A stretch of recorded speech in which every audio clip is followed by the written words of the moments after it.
straight out of the comic.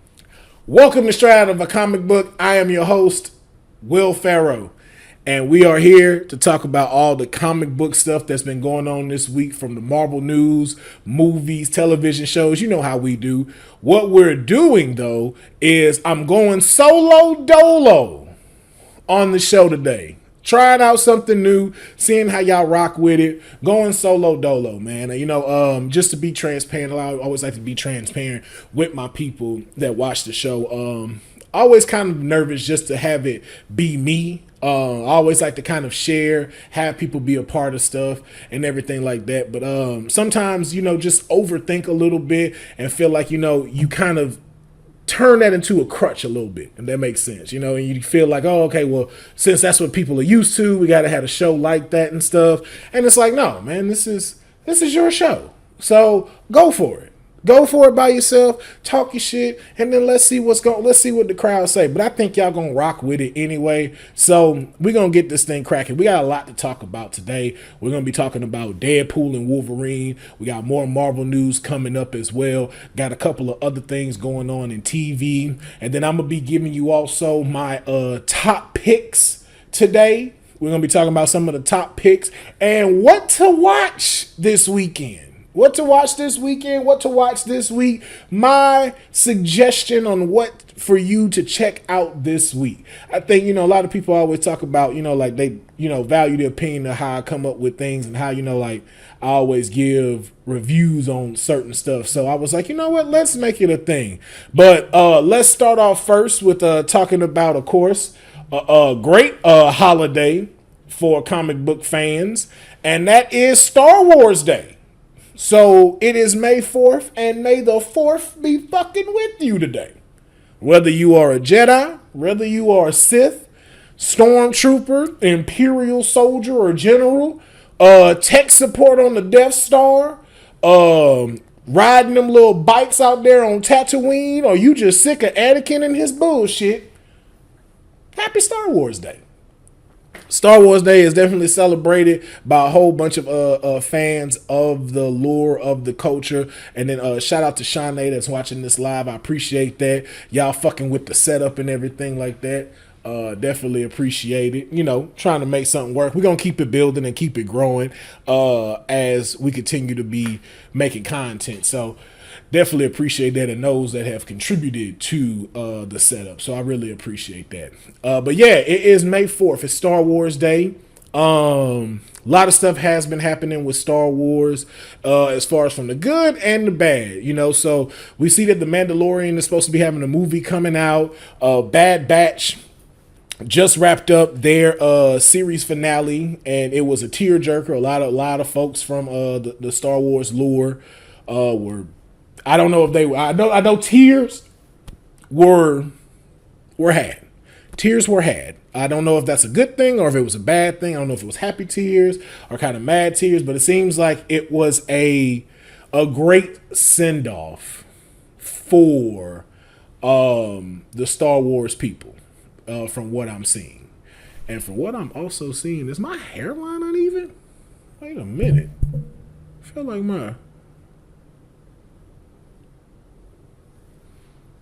like does it? Yeah, I feel like my hairline off. I mean, I gotta look into that. And that just comes with age. Sorry about that. I just caught that and we live, so y'all know how I get. But with the Bad Batch being done, Mandalorian going into season 4 in the movie, Acolytes coming out as well. It seems like Star Wars is moving in the right direction. And by the right direction, I mean it's starting to go out into more than just the main characters that a majority of people are familiar with.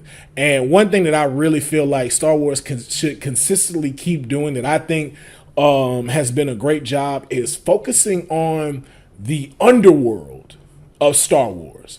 So from Ahsoka kind of going through her stuff, the Mandalorian, even Boba Fett. I'm a big fan of the Boba Fett series. I don't give a fuck what nobody say.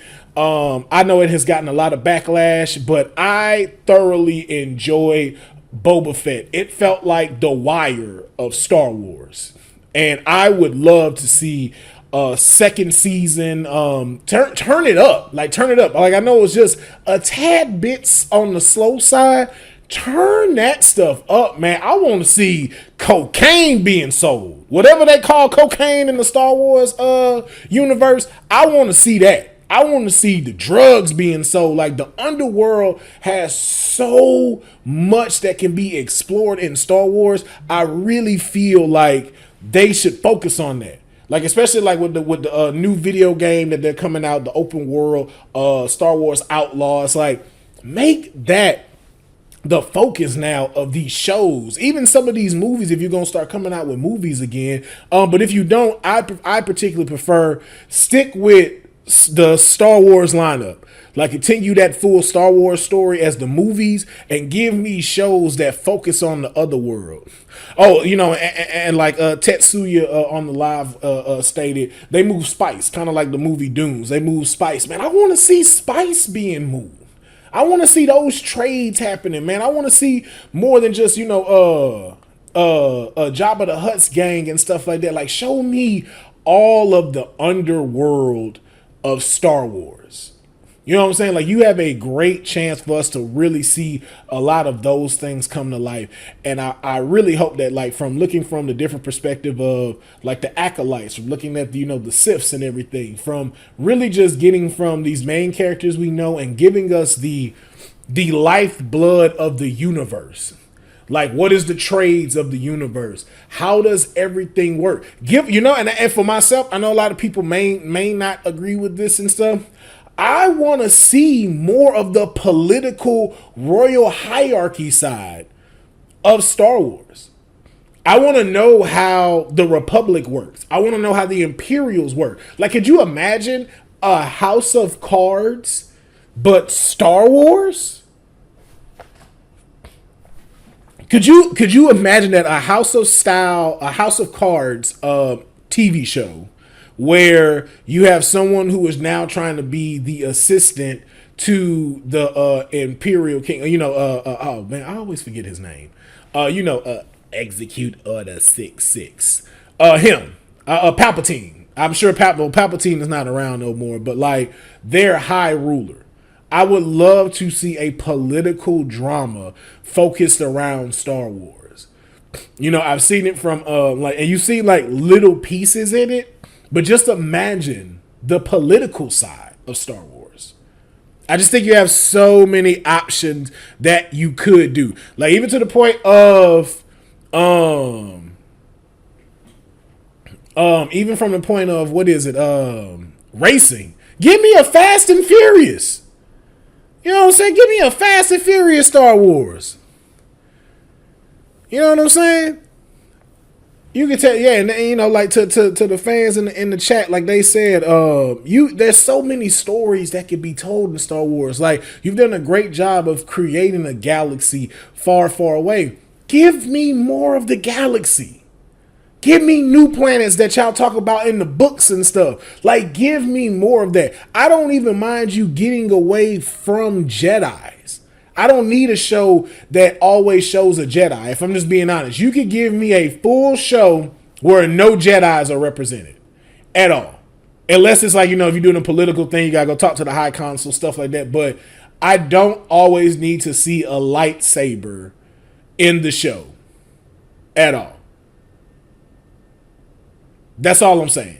And, you know, and if I offend some Star Wars people, hey, you know, then sharpen some pencils and fall on them. But that's my opinion. And I feel like that would be a great way to expand the Star Wars universe. You know, kind of like, Tetsuya just threw out Rebel Moon. Rebel Moon, I like Rebel Moon. I think it is kind of still a little slow. I know Snyder is kind of banking on the... I'm going to have another movie, so let me pace this out. But I am still curious just to see what's going to happen, what's going to come of that. But yeah, I would love to see more from Star Wars as far as like the open world of it. And so, as we're talking about Star Wars, because this is May 4th, I wanted to give y'all some, did you know type of facts, if you will. So, as a part of May the 4th be with you, I'm going to give you 3 did you knows Star Wars facts. Fact number 1. The word Ewok is actually never spoken in any of the Star Wars films. Isn't that crazy? We all know about the cute, cuddly, and furry Ewoks and whatnot. But and you would think you would have heard this, but if you really look back, no one has ever used the word Ewoks in the actual movie itself. The word does appear in the final credits of Return of the Jedi, but no one actually ever uses the term Ewok in the actual movies. If you don't believe me, today is a great day for you to have a seat, watch the entire Star Wars from the Phantom Menace all the way to the new ones where they didn't let the black guy become the Jedi. Go check it out and then tell me if I'm wrong. But yeah, the word Ewok is never used within the film. Another did you not know, or another did you know fact. And I don't know if this one might blow y'all mind, because I know this one blew my mind. Tupac Shakur actually auditioned to play the role of Mace Windu. That is right. Reportedly, from the former chief engineer of Death Row, he actually read for George Lucas and wanted to play a Jedi. And the Jedi that they did have in mind for him to play was going to be Mace Windu. Now, unfortunately, because of his death, it eventually did go to, of course, Samuel L. Jackson, who did a tremendous job as Mace Windu, who I think is still alive. Just throwing that out there. I think he's still alive. That's just me. But just imagine Tupac Shakur with a purple lightsaber saying, "May the Force be with you." I'm going to just let that imagery sit there. And then just with all these beefs, just imagine his shit. Imagine if Mace Windu made a diss record. First off, fuck your clique and the Imperials you claim. Dark side, when we ride, come and quit with gang. You claim to be a Sith, but I fucked your wife.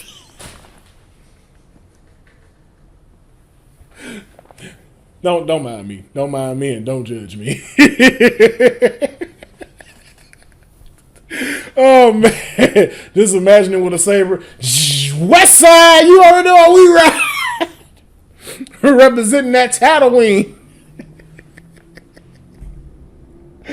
Oh shit, man. Oh yeah, bro. Oh, okay. And of course, our third did you know? Our third did you know? And this one kind of blew my mind. And I don't know if y'all ready for this. So the third one, E.T. is actually canon in the Star Wars universe, kind of. Okay, so not the original E.T., but his actual species, which is the Asagonians. I could be saying that wrong, so forgive me. But they are represented within the Galactic Senate. And they actually first appeared in the Phantom Menace. So his actual people that E.T. comes from is lore in the Star Wars universe. So that means our Earth is actually, we actually could somewhat have been in the Star Wars universe in the E.T. movie. I just want y'all to contemplate that for a second. So that is just very wild to me that that he was actually a part, that his species, is a part of the Star Wars universe. And just to show you just how vast and how dope George Lucas has made a piece of culture for us within this Star Wars. So as I've said, just may the 4th be with you. Happy Star Wars Day. I hope that you were swinging lightsabers, putting on stormtrooper masks, hitting people with the, and just enjoying your day as a Star Wars fan, because you deserve it. But we're going to move on now. We're about to jump into some Marvel news. It's time for that good old Marvel.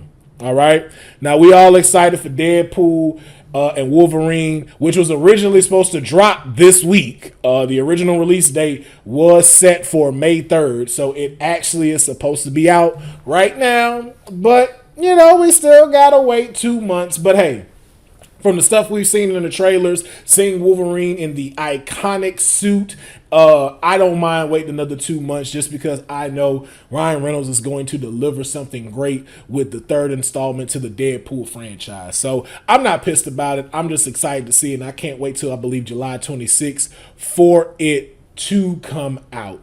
And as Hugh Jackman has stated, being in the suit just feels right. And I'm glad that he did it. I'm glad that he did come back, don the suit. Apparently, it's going to don the cowl as well. They haven't shown it yet, but apparently he's going to have on the face mask as well. And to the fans' point, I'm glad that it's stretched out because, I feel we have experienced superhero fatigue. And now I am kind of feeling more, in the word like kids say, thirsty for a superhero movie. They've been doing a great job with the cartoons and stuff like that. But I like that Marvel did take a break, try to regroup themselves, to try to get everything right and situated so it is best for the fans. But something I did find interesting with Wolverine and Deadpool and Wolverine, excuse me. One thing I found interesting was something that recently was released in the fact of Kevin Feige had once stated that he told Hugh Jackman he didn't want him to return as Wolverine.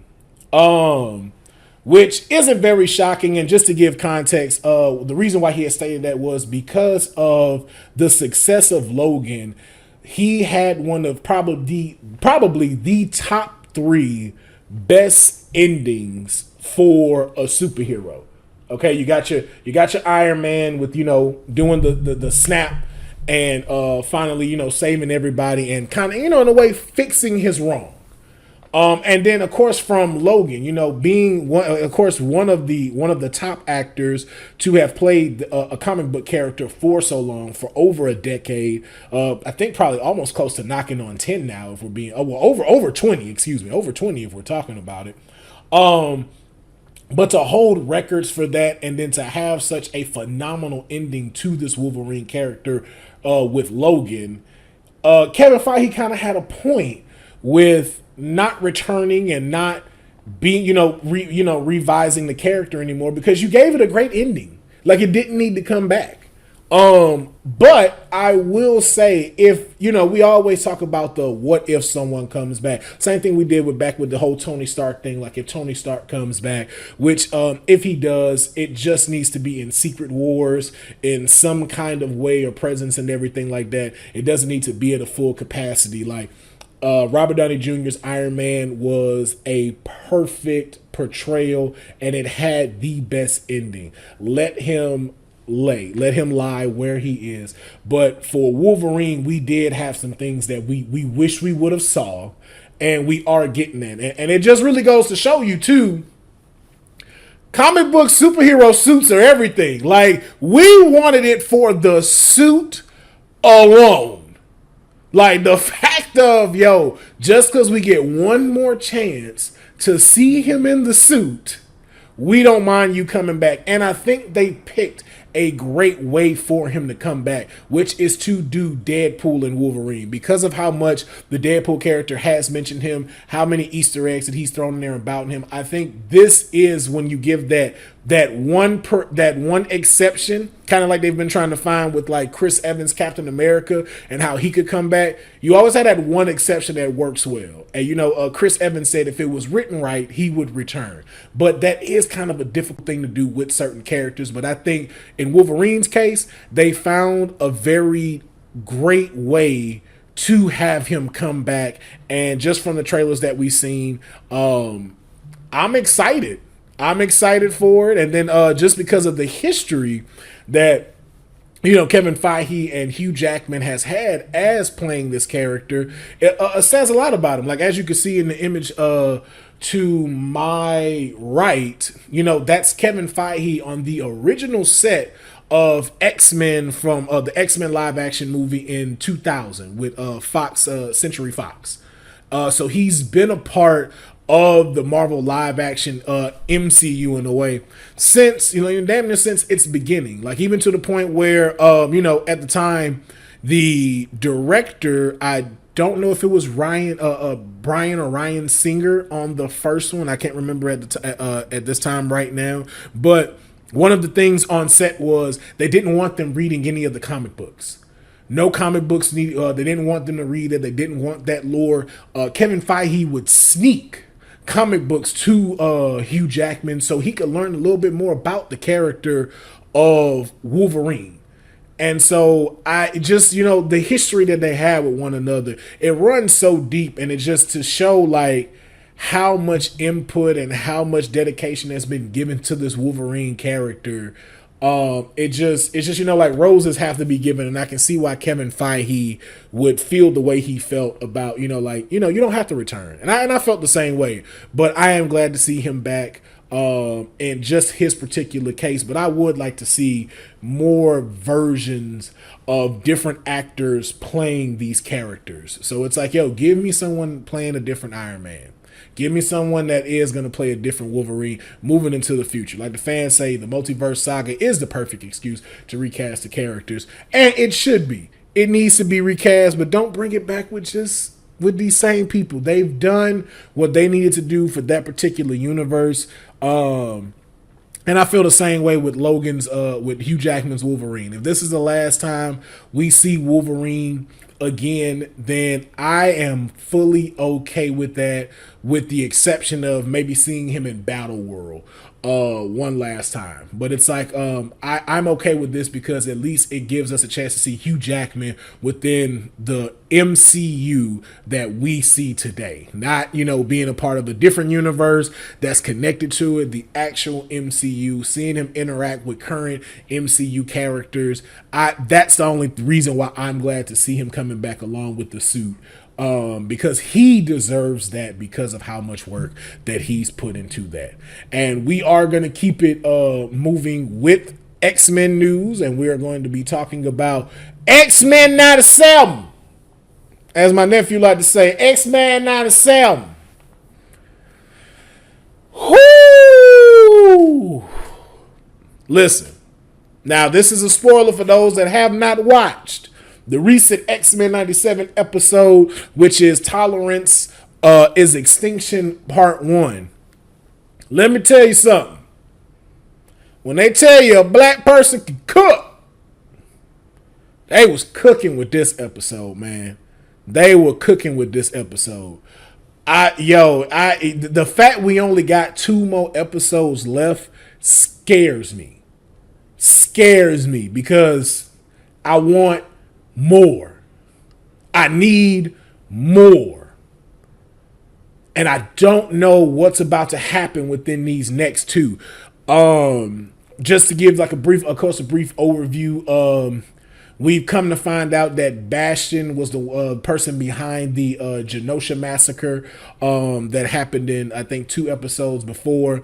Has had Magneto held up and captured. Not a clone, as as I may have thought in the last episode. Not a clone, real Magneto, and stuff like that. So appreciate it for those that didn't called me a jackass for thinking that. It was a theory. It's my hear me out. So it's like, hey man, don't judge me. Don't judge what I throw out. I saw something and thought of it. So there you go.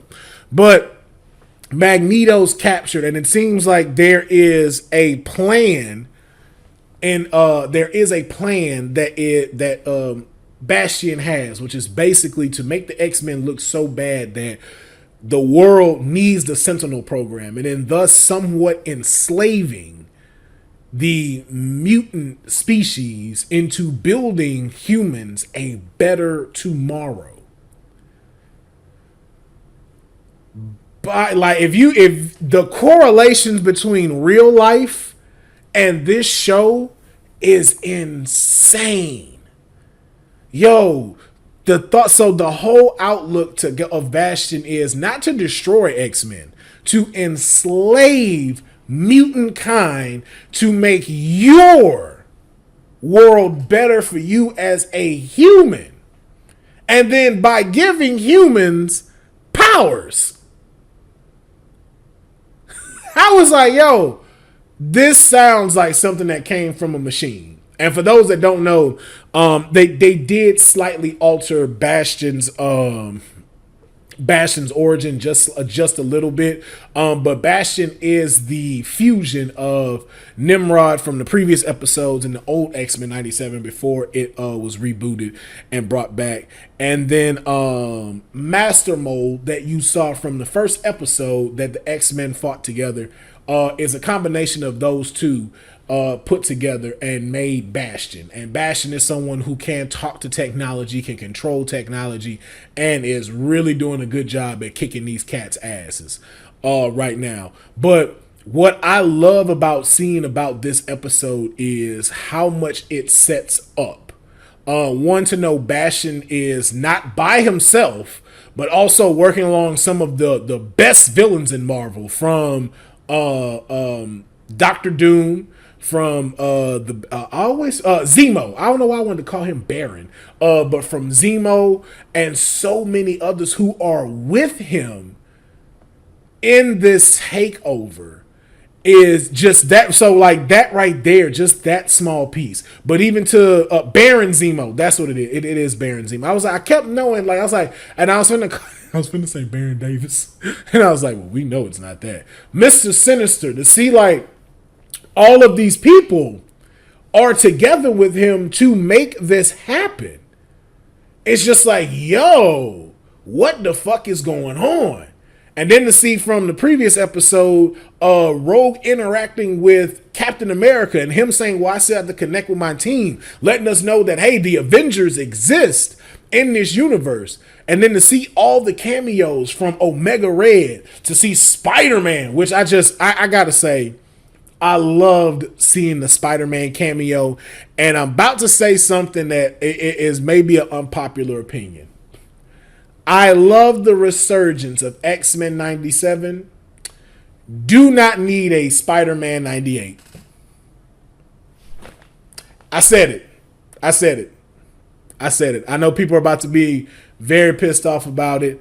I don't think we need a Spider-Man animated series reboot. I think that they ended it very well, and you should leave it where it's at. X-Men 97 had a reason to come back. But if you think about how Spider-Man ended, you don't necessarily need to bring that back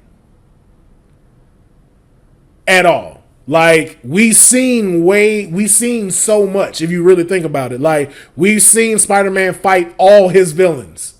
We've seen him do Secret Wars. Secret Wars was in Spider-Man the animated series. We even saw Civil War. We saw the multiversal war in Spider-Man. What else do you want to see Spider-Man do in the animated series? We even saw him break fourth wall and meet Stan Lee and swing around with Stan Lee. Like, I just don't know what you do to continue that story. And I get the nostalgia part of it. I do understand the nostalgia part of it, but some things you can just let lie. And I feel like Spider-Man the animated series is one of those. Now, I will say, I don't mind seeing him come back in cameos for X-Men 97. I would love to see him work with them. But I don't need them to bring this back. Like, there's not enough questions, unanswered questions, that deal with them trying to bring this back. Even with the whole, like, Mary Jane thing. Like, did Mary Jane really die? Like, what happened to Mary Jane? I don't give a fuck what happened to Mary Jane. If I'm just being honest. Mary Jane is a succubus. All right? She is the anchor to Spider-Man. She be holding him back. All right? That's just my opinion, man. He should have ended up with Felicia Hardy, but he done got with Mary Jane's punk ass, who be getting into shit she don't need to be getting into, and that's why she is disappearing, and she didn't get the first 48. But besides that, what other questions are there to answer? And it's like to kind of spin a web, no pun intended, into that story of, you know, the Hydra Man clone and all of that stuff with Mary Jane. It's not enough for me to say, hey, bring this show back. You ended that show well enough to where it's like you can leave it there, but just give us cameos in X-Men 97. Let us see him work together with them, and then give us like an updated New York. And then maybe, just maybe, we could get a resurgence of the animated series. But as of right now, with how things have went and how they ended it, I don't necessarily feel like a reboot or a continuation. I don't like really calling it a reboot, but a continuation of the series needs to happen like X-Men 97. But X-Men 97 is doing a great job as well, carrying this whole year for us. For 2024, X-Men is holding down Marvel, especially with like Kraven the Hunter being pushed back. I believe it was supposed to come out this year. I believe it's pushed back to next year now. I'm not sure if Venom is still coming out this year. I believe it was also pushed back. So, you know, as far as our superhero type of feed that we need, X-Men 97 has really been holding it down. Deadpool will hold down the summer. If we can maybe get one more superhero thing, it doesn't have to be from Marvel exactly, but if we can get one more thing to be held down superhero wise within the fall, we should be good. Just don't make fucking Madam Web ever again. Don't you ever make that basic bitch film again. Ever. And this ain't got nothing to do with the actors or anything like that. Because they didn't know what the fuck was going on either. Ain't nobody, I'm letting you know now, nobody here on this show is pissed off at Dakota Johnson, the Sweeney girl, and the other two. No one's mad at y'all. We not mad at y'all. I'm not putting that on y'all. I'm putting that on Sony. I'm putting that on the people that wrote this stuff and the people that decide to approve and put that bullshit out. You ought to be a fucking shame of yourself. Go find a flight of stairs and do a tumble roll on all of them until you fucking can't get up no more. Because that was some bullshit. That made Morbius look like an Oscar-winning movie. I cannot believe they did Madam Web. And then here's my problem. Do you know what it is too? Madam Web did the same thing the director of X-Men tried to do. Madam Web would have been a great thriller movie if you took all the Spider-Man lore out of it.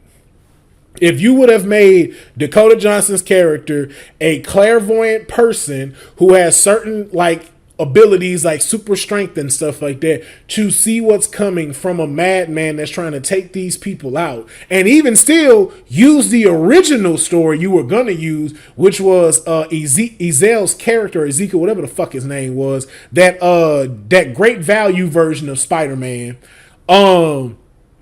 having him come back to kill off the Tobey Maguire Spider-Man's parents so that Spider-Man is never born. That was the original story that was supposed to happen, and they were supposed to be protecting Peter and allowing Peter to be born. But for some reason, they didn't do that. And how the fuck you gonna have 3 Spider Women in here that don't never dress up as Spider Women or use their powers? The shit you saw in the trailer, that was it, and it was a glimpse. It was a prediction in the future of what they gonna be. None of these women became Spider-Woman. What was the point of calling this Madam Web if you are not going to use any of the lore correctly or even include it in the movie? You just should have made it a psychological thriller, and that would have been great. Because even the dude that was dressed as the Pepperidge Farm Spider-Man could have still had that suit. He could have still kept that suit on and still been the villain. That was the problem of trying to entangle comic book lore into these movies that don't need to be entangled like that. And then first off, Madam Web don't need no damn movie. Madam Web don't need no fucking move. First of all, we don't even know a young Madam Web. We know the old Madam Web from the animated series. Why are you giving us a 30-year-old something Madam Web who can fucking see? What is going on?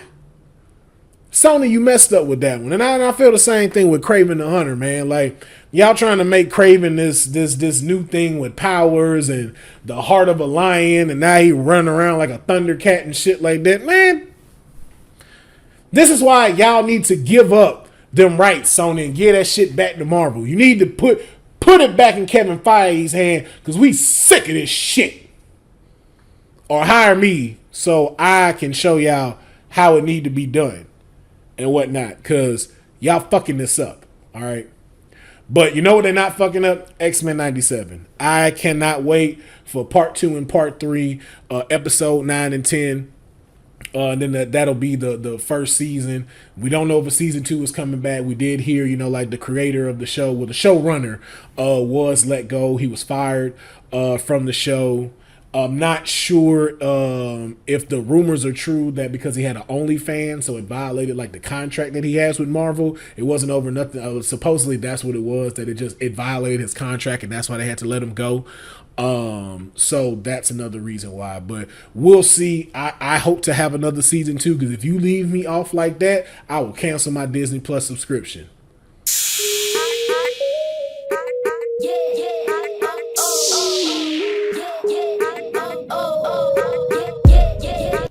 I'm gonna cut it back on in like a month, but I'm gonna cancel it just for the principle's sake of it. I'll cut it back on though. But shout out to everybody that is watching this live. We do this live now. I'm doing it solo dolo. If y'all do like it, in the chat, please let me know if y'all liking the solo dolo episode straight out of a comic book. And I will keep it rocking. We'll have people on here and stuff for different episodes. Of course, we're not getting rid of it, but just for the sake of doing it by myself and kind of getting out that shell of like, hey, I'm kin enough, okay? And I need that hoodie because I am kin enough. And nobody made me feel like that. That's just me and up in here and stuff like that. So if y'all enjoying the show, let me know in the comments below. Let me know in the chat as well. Really appreciate it. But excited to see if we get a season 2 of X-Men, and then looking forward to it. More Marvel news to come up is Thor. So recently in an interview, appreciate that, King Mike Hall. Appreciate that. In a recent interview, Chris Hemsworth had stated that he did feel a type of way that in Thor: Love and Thunder, he kind of turned Thor into a parody of the character, and does feel some type of way about it. Actually kind of was beating himself up about where the character went within the last film. And just like, kind of turning this, iconic character into a parody of himself, and kind of making him into this cartoon-like character in the 4th installment of Thor. He's absolutely right. You turned Thor into a fucking joke. Not gonna say you, but TT Waikiki, whatever the fuck his name is, the dude that you remember them drinks in the dollar store? Every time they say his name, I think about that one. Y'all remember that? If you remember the dollar store, the punch that had the little Islander mask on it, the fruit punch, and that's what his name, Takiki Wahidi. That's what his name, Takiki Wahidi punch. That's what I always think of when they say his name. But I get where they were going with Thor: Love and Thunder. It was a homage to like Saturday morning cartoons. While that was cool, it did kind of stray away from the origin of Thor and what Thor did. Tiki Punch, that's what the fuck it is. Tiki Punch. Thank you, King Mike Hall. Tiki Punch is what it's called. It did kind of stray away from Endgame's Thor and his storyline. But I do not agree with Chris Hemsworth in feeling bad of that he let us down, or that he really turned it into a crappy character. I don't agree with that. I do not agree with that. I actually agree with Robert Downey Jr. is what he said. You gave us a great journey with the Thor character with what you had to work with. So, and let me break this down when it does come to Thor. Thor was definitely a character that went through a lot of changes throughout Marvel. And not just for the sake of story and character wise, but kind of trying to figure out how do you portray Thor within the MCU. So for example, if we're looking at Thor 1 and Thor 2, Thor 1 and Thor 2 was more of a Shakespearean old school type of feel to it.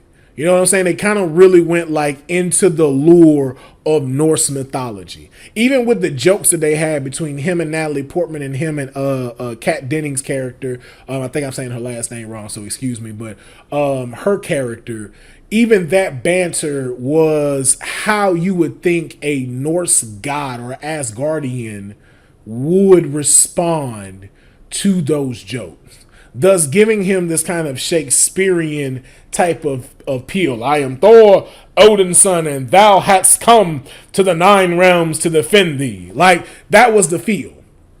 But this was at a time the MCU hadn't given us how they wanted to establish the universe outside of Earth. Not the MCU itself, but the galaxy and space itself. We didn't know how they hadn't developed how space culture really was. Like with Guardians of the Galaxy. Like Guardians of the Galaxy really took you through the universe of Marvel. And to see like how Marvel's like different planets are, different galaxies are. But they hadn't really established that yet. So Thor was really kind of going off of just his planet.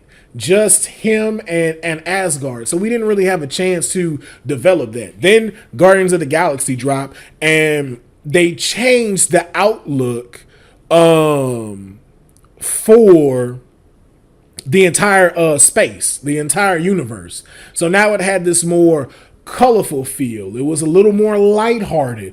It showed the different personalities of different people, and that kind of went against now what Thor originally was. So now you have to kind of reshape Thor a little bit. You have to reshape Asgard a little bit to kind of have that humor, but that old type of royalty type of feel. So that's why I kind of fell short with Thor 2. And then, you know, with the way they had now changed up the universe to kind of like, you know, match with Guardians of the Galaxy, then you get Thor Ragnarok. And so now, you know, Thor Ragnarok matches not only the galaxy, but actually kind of matches the humor and how people act within the same way you saw with Guardians of the Galaxy. And then you switch Thor to be able to match the galaxy now and walk us through a good amount of how that would change him adapting to Earth, him adapting to the ways of how that goes, him being a little bit more funny instead of him just having that Drax type of humor. At first, that's what it was. Thor kind of had that Drax type of humor that made him funny, but then he was able to crack jokes. You were able to see more of the confidence of the God of Thunder, being able to be funny and having interactions with like Rocket or having interactions with Quill and stuff like that. And it followed the look of the MCU a lot more. And the way that you've told Thor's story from beginning to now, before we get to Thor Love and Thunder, was incredible. And I don't think Chris Hemsworth has anything to be ashamed of, even with Thor Love and Thunder, because I still think Thor Love and Thunder was a good film. It wasn't great, but it wasn't no clusterfuck or anything like that. I just think that it leaned into one side a little bit too much, and that's what took it away. And I'm going to give a great example of that, but in just a second. But to go from an Asgardian prince who loses everything and is thrown into a realm in which he really knows nothing about, from going from that to losing his half-brother, losing his father, battles after battle, Endgame, not killing Thanos and the snap happening, him losing Asgard, and flip Asgard to Thanos, but to go through all of this and then to still come out to where you can laugh and to not be fully tainted about it, and even to the point of like trying to figure out, what do I do now? Chris, you gave us an incredible character, especially for somebody that ain't really like someone we truly fully fuck with like that in the comic books. Like, Thor is dope as fuck, don't get me wrong, but ain't nobody was clocking for Thor like that. we wasn't clocking for Thor. Chris Hemsworth, man, you made Thor into a dope character just like Robert Downey did with Iron Man. You put them up there to the level of being a fan favorite like a Spider-Man, like a Wolverine. You did that, sir. And I hope, again, I don't know if you ever gonna see this, but please rest assured that you are the reason, one of the main reasons why we are Thor fans, why we like reading the comic books even more now, why the reason why Loki became such a fan favorite too. It is because of you, Chris Hemsworth, that you made this a phenomenal character. It is okay that Love and Thunder may not have lived up to Ragnarok, may not have lived up to the original one, but don't ever feel like you did us wrong portraying the character of Thor.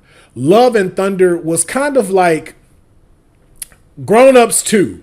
Grown Ups with Adam Sandler, Chris Rock, and all of them. That's what it was. Grown Ups, the original Grown Ups was great. The premise was great.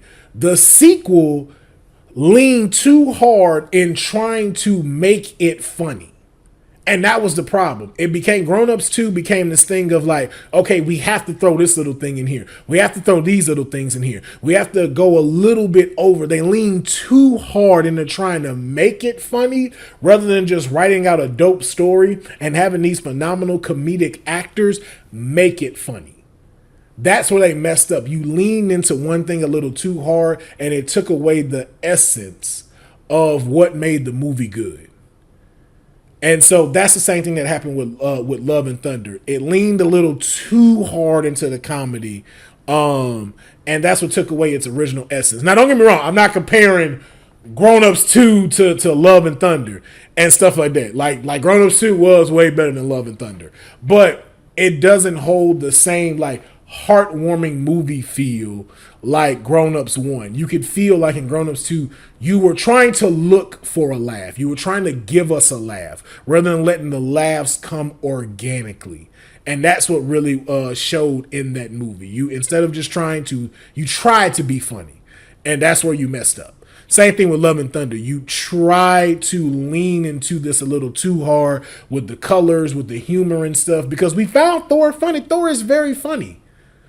But y'all tried to do too much of it to make it funny. And especially with the story that y'all were using, you should have leaned more into the seriousness of it rather than trying to make it a comical god that's dealing with a very messed up situation, which is why the God Butcher didn't hit the way it needed to hit. Why Jane's story didn't hit the way it needed to hit. Like, you should have found a good measure of the aesthetic of the first Thor movie and what made Thor Ragnarok great, and then find that middle and to give us Thor Love and Thunder. And I think it would have given us a better product rather than what we did receive. But again, to Chris Hemsworth case, please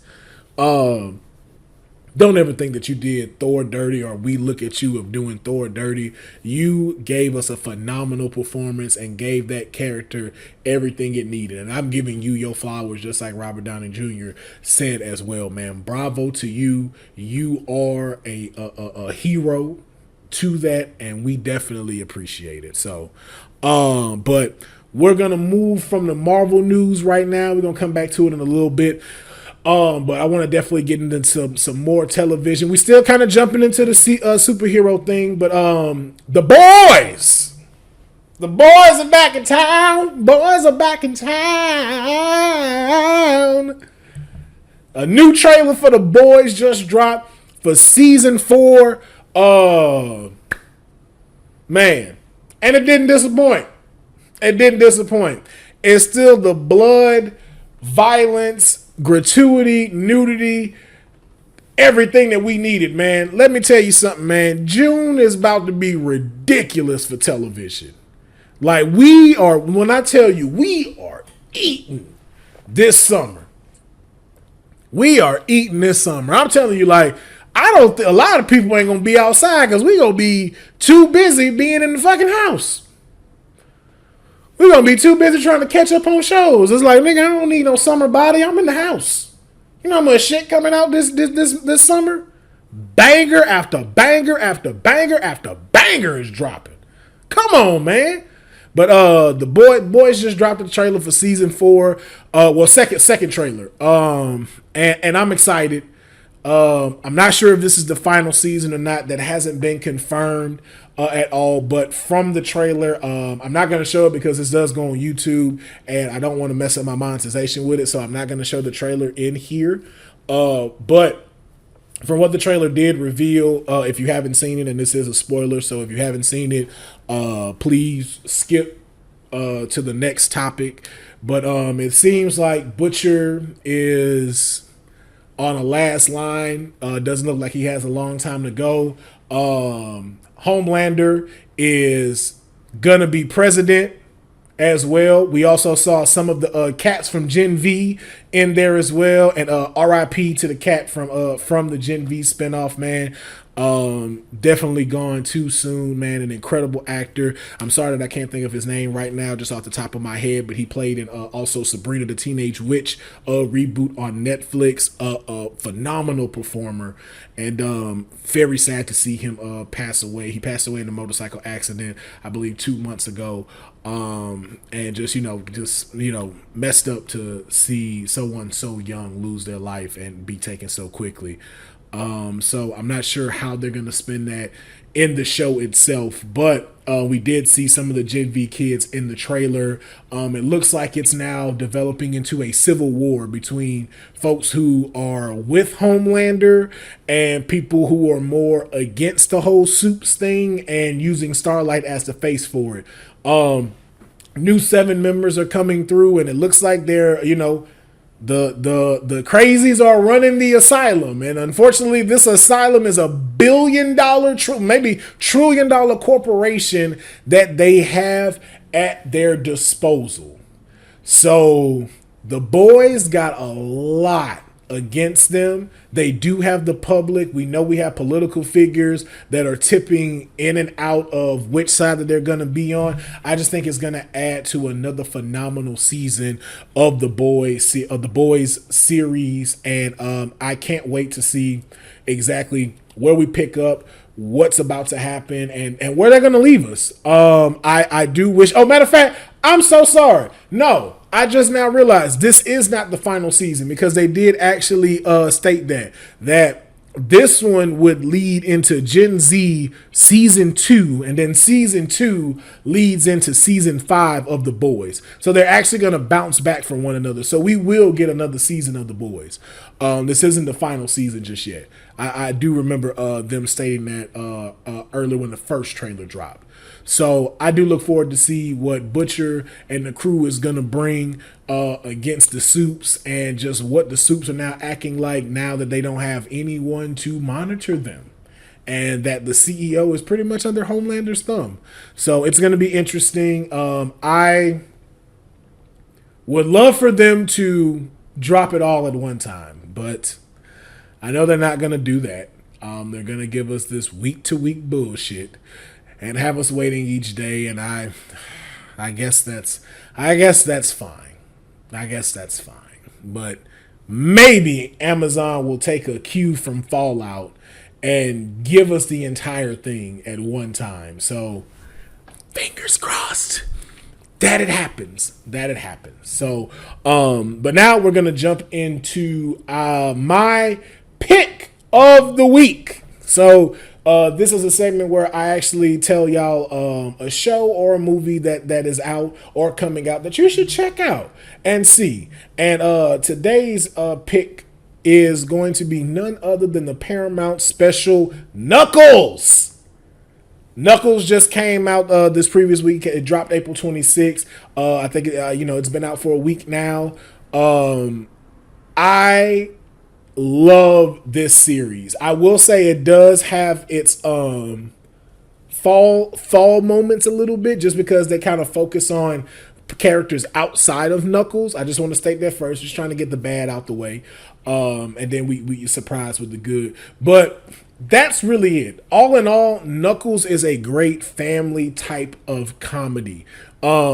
I love that they threw Knuckles into continuing the story after Sonic 2 and keeping him in that realm and showing him adapting to the world, not putting such a big strain on building this to Sonic 3. It's like a great in between of just showing us, like, yo, like, okay, now that Knuckles is here, what is Knuckles up to? Showing how Knuckles is adapting to being on Earth, showing how Knuckles is adapting to actually having friends and helping people. I love his character. I love Idris Elba talking as Knuckles. They give a great job at showing his personality of being an Echidna warrior. Kid Cudi does a great job as one of the villains. Just one thing I will say I wasn't a fan of that.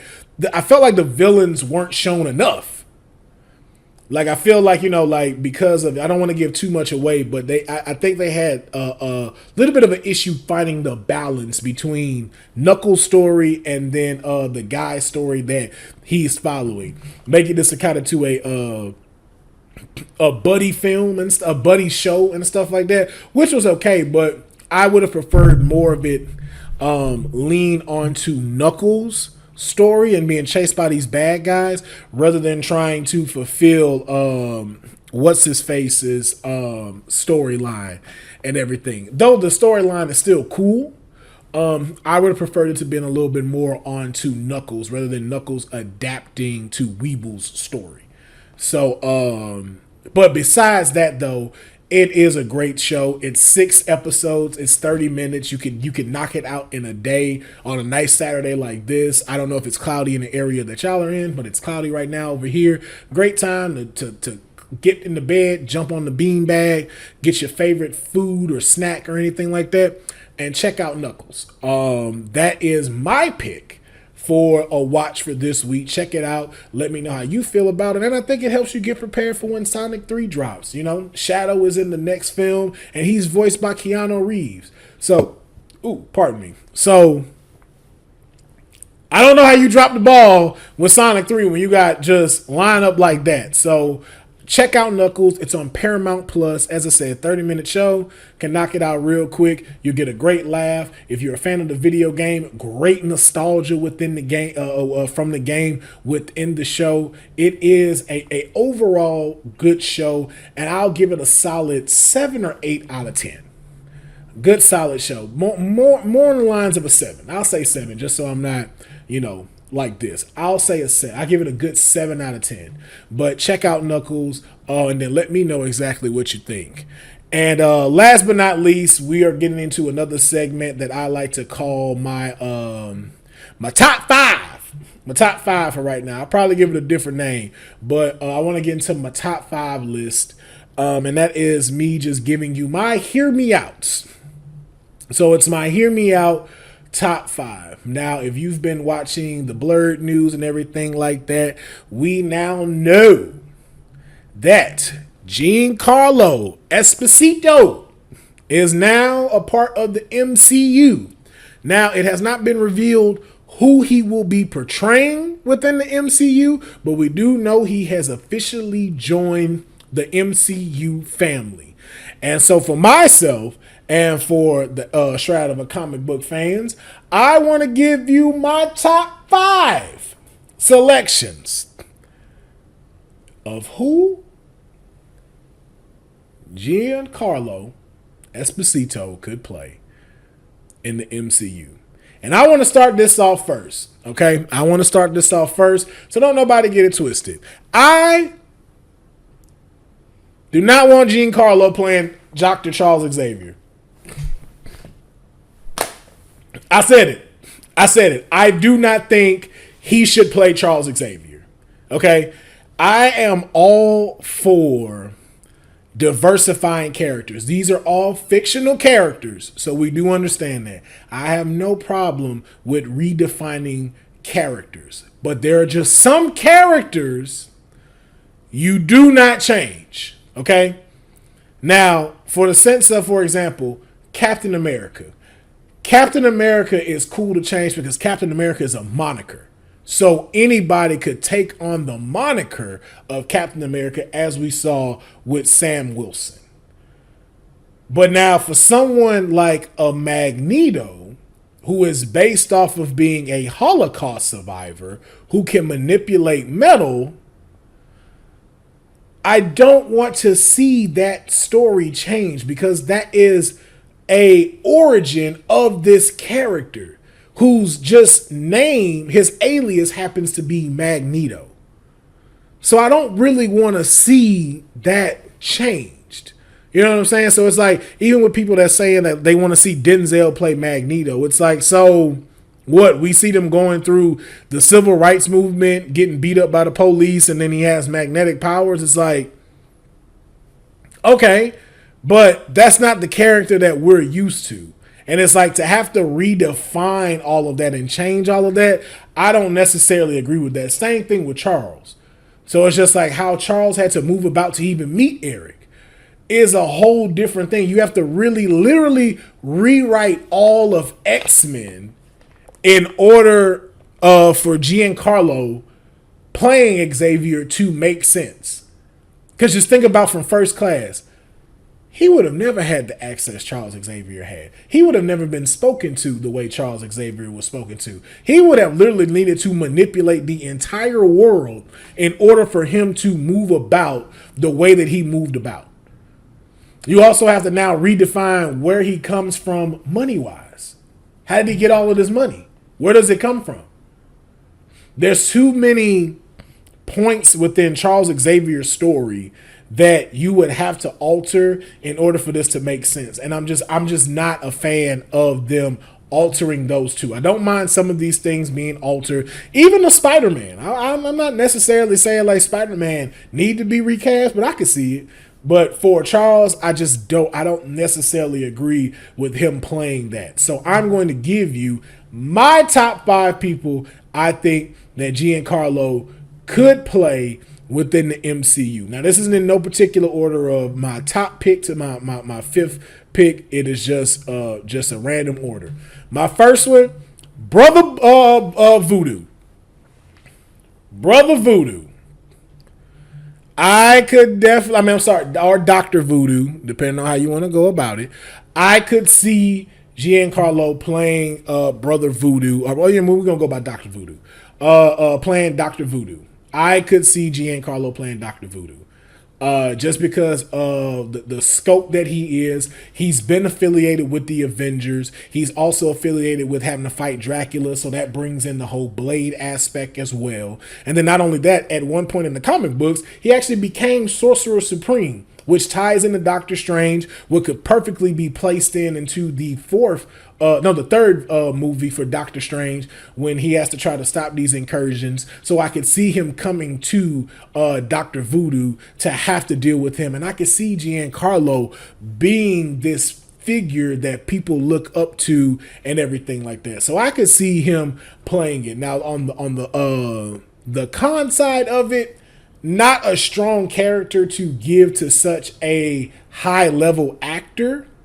But this is just somebody I could also see being placed within the MCU where it currently is now. Another pick that I have now, this one is it's a favorite of mine, but I do not see it happening. So let me just start off with that very much so, and that is Blue Marvel. I think Giancarlo would play a dope ass Blue Marvel. I think I can see him playing a great Blue Marvel, just because of how the character is made, what the character represents. I know a lot of people have also fan cast Will Smith to play this character, but I can see Giancarlo being able to portray this character. Now, why I say it isn't a realistic choice right now is because there isn't anything established enough for Blue Marvel to be put within this MCU. It would take a lot for them to have to put in pieces to establish him as Blue Marvel. And right now, with everything that they have put out, there is nothing that would connect Blue Marvel. And the closest thing that might have been that was Guardians of the Galaxy, but we don't have them anymore. So I don't see them immediately looking to Blue Marvel within the multiversal saga or even the next saga, if I'm being honest with you.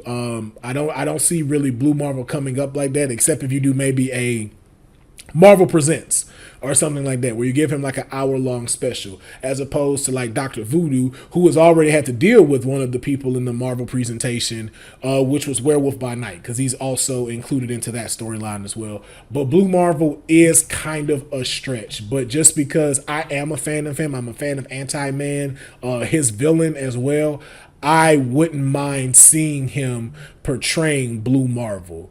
But again, like I said, I know it's a long shot. It is a long shot. Now, of course, my other one that I select, Dr. Doom. Victor Von Doom himself. Now, I know what y'all saying. Like, well, Will, you just said you can't change people who have their own history. Hear me out. The reason why this one could potentially work. One, it's overseas where Victor receives his fortune. So his father could be Lithuanian, and he slept with a woman who has a darker melanin features, which is why you have Giancarlo. And the only reason else why this works in this particular character is because of who they cast as Mr. Fantastic, and that would be our boy Pedro. So this is why I would say he could play Dr. Doom. Now, again, not my top choice for Dr. Doom. If I'm just being honest, I don't see him playing Dr. Doom in the top choices of when you have so many other people. And then another thing, too, of I don't want to see Giancarlo wearing a mask the entire time. So that is another reason why it's like, I like the way it works. I like the aesthetic of, again, I think he could play a phenomenal villain, and I think he would pair well against Pedro. And I think having a more older Dr. Doom works a little bit more, that carries himself and everything like that. Like, think of just like Giancarlo from Far Cry 6. That type that is, and then loses all of that stuff. I could see him playing this Dr. Doom phenomenally. But I will, again, like I said, as far as Dr. Doom selections, I put him at top 5, but not top 3. But as a part of my top 5 selections of who you could cast him as, just based off of how the MCU is going. Now, here's one that's going to kind of throw y'all off, I think. My next choice, Kang the Conqueror. Kang the Conqueror. With Jonathan Majors out, come on. Come on. You can't tell me you don't see it. And I'm talking about the Kang the Conqueror that you see in the image right here. Blue mask, barely takes it off. That Kang the Conqueror. You cannot tell me you don't see him playing this multiversal titan. I think Giancarlo would make a great Kang the Conqueror, taking out Jonathan Majors' entire lineage and then being the real Kang the Conqueror, really altering. And then again, they put it in the perfect spot because of what happened with Loki. Loki making the tree, and he could completely alter all of reality, being that this Kang could be completely different. But I think he would make a great Kang the Conqueror, even in size, because we got to remember too, he's not a huge person. He's really someone you can't beat up. It's because of the powers and technology he has that makes him a great threat. But one-on-one combat, like, man, that mean he like Kang get his ass whooped. Kang was bullied before he became Kang. So I could see it. I can see them using CG to make him young. Because he is a little guy, and Nathan is technically a little guy. So I could see him playing and replacing Jonathan Majors as Kang the Conqueror. And there being an older version too. And I feel like that version makes me more believable of like the line Jonathan Majors used. You're an Avenger, right? I've killed you before. You can see Giancarlo being more menacing as he says that. Or even being able to go back as Ramatut. And like we said, like with CG, you can make him look young. in certain like past pretenses and stuff like that as you see him portraying now. So that's why I put him at that. Is one of my top 3 in these top 5s. If we had to categorize it from worst to the best selections, Kang is like in my number 1 or number 2 slot. But it kind of molders between the two. And then my last selection. I know people are gonna disagree with me when I say this. Mr. Sinister. Mr. Sinister. Look, now I know people are going to disagree because of size.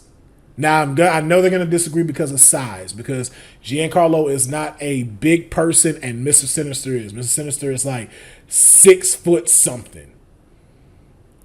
And I can see why y'all would say that. But because of how Hollywood is set up, we know a lot of these actors ain't tall. And you recall how they did Apocalypse.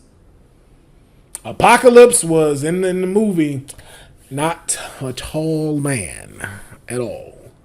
So I could see him playing this. I can even see them CGIing up his body, muscle suit and stuff like that. Thank you, Tetsuya. A muscle suit. CGIing it just a little bit, but I can see him being this person who has experimented on mutants, who has used it on himself to become this sinister being that has been behind a lot of the stuff that has happened with the X-Men. We already know that he plays a phenomenal villain. So just imagine him taking all those years of what we've seen him do and embodying it into one of the most fucked up characters within the Marvel, all of Marvel existence. This is a fucked up individual, okay? Mr. Sinister ain't shit. Like, I don't even know what to compare this dude to. This dude needs some pussy. This dude need a hug. This dude need therapy. This dude needs weed. This dude needs some heroin. That's what he need. He need to mellow the fuck out, because this guy is ridiculously, like, his name is perfect for him. That man is sinister to a T and said, put some respect on my name and throw a Mr. in the front. Come on. You can't tell me you can't see Giancarlo playing this man. But that is my top 5 selections for Giancarlo to play within the Marvel Universe. Just to go over it again, I got Brother / Dr. Voodoo, Dr. Doom, Blue Marvel, Kang the Conqueror, and Mr. Sinister himself. So those are my top 5 selections with Giancarlo. And with that, that brings us to an end of this episode of Straight Out of a Comic Book. Listen, I hope y'all enjoyed today's episode. For those that join me on the live on my Twitch, I appreciate you coming through. Folks like Tetsuya, D-Wise, King Michael Hall. Of course, my boy is a nut. Shawnee was also up in here, so I appreciate y'all coming through. Icewater Will 252, thank you so much, man. I really do appreciate that. Believe me, I know it may not have shown, but this is a little difficult for me, kind of just stepping out, doing it by myself. I normally like to do things as a team and whatnot, but I really want to try to step out of the shadows and be able to just really, like, when you say me, you just think of me. And I think it is time.